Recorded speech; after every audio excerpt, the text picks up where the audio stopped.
Magmerienda tayo ng pasit bato. Yan. Sabi daw ng ate ko, kailangan daw may sabaw. Kaya ayan, may sabaw na talaga to. Kasi napanood niyo yung isa kong ginawa na pansit bato walang sabaw. Subukan ko daw yung may sabaw, mas masarap. Yun. Sarap. Yan ha, repolyo lang ang sahog niyan. Thank you sa nagbigay ng pansit bato. Yan, marami tayo ngayong pansit bato na maluluto. Kaya mape-perfect ko na yung pagluluto nito. At ayan, tingnan nyo. Repolyo lang kasi yung gulay namin sa rep.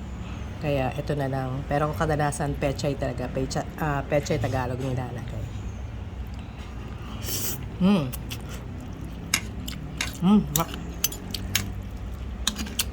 As in, wala yung karne.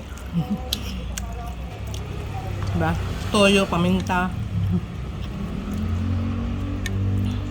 Tingnan nyo, ang sarap. Merienda tayo, pansit bato.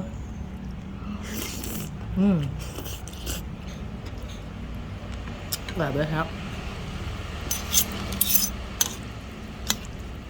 Ang ano daw, kailangan papatayin mo na yung yung apoy.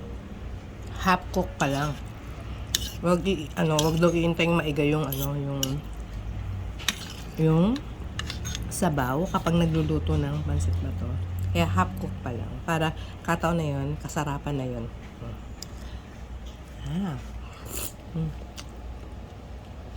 Diba? Sarap. Kahit walang sahog.